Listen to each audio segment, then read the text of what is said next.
સુરત વરાછાના દબંગ ધારાસભ્ય કુમાર કાનાણીએ કલેક્ટરને લેટર લખ્યું હતું. આવકના દાખલા માટે લાગેલી લાઈનોને લઈને લેટર લખવામાં આવ્યું હતું. આ લેટર લખ્યાના બીજા દિવસે કુમાર કાનાણી ઝોન ઓફિસ પહોંચ્યા હતા.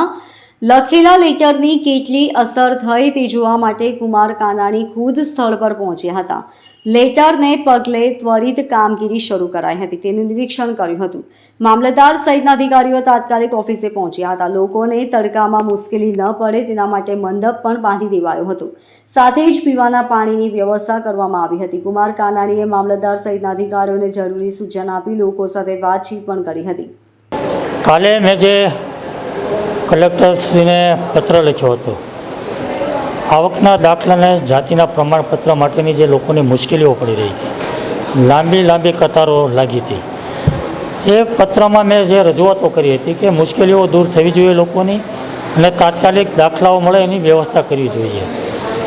મારા પત્રની કેટલી અસર થઈ છે, કંઈ સુધારો થયો છે કે કેમ, મારા પત્ર પછી તંત્રમાં કોઈ અસર આવી છે કે કેમ, દોડતું થયું છે કે કેમ, એ જોવા માટે, તપાસ કરવા માટે આજે હું અહીંયા આવ્યો હતો. લોકોને પૂછપરછ કરી છે. લોકોમાં ખૂબ જ સંતોષ છે કે ગઈકાલે તમે રજૂઆત કર્યા પછી ખૂબ જ મોટા પ્રમાણમાં સુધારો થયા છે. આજે મંડપ નખાઈ રહ્યો છે, પાણીની વ્યવસ્થા થઈ રહી છે, 2 તલાટીઓ હાજર છે, 4 આવકના દાખલા માટેની 4 બારીઓ ખુલી ગઈ છે, જે 1 બારી હતી. મામલતદાર પોતે અહીંયા હાજર છે. એટલે ખૂબ જ મોટા પ્રમાણમાં સુધારાઓ થયા છે. સ્ટાફ વધારાયો છે, વ્યવસ્થા ઊભી થઈ છે. હેલ્પલાઇન માટે એક ટેબલ પણ ઊભું કરવામાં આવ્યું છે. લોકોને જો સમજ ન પડતી હોય તેને સમજ આપવા માટેનું, માર્ગદર્શન આપવા માટેની વ્યવસ્થા ઊભી થઈ રહી છે. એટલે મને એવું લાગે છે કે મારા પત્ર પછી તંત્ર દોડતું થયું છે.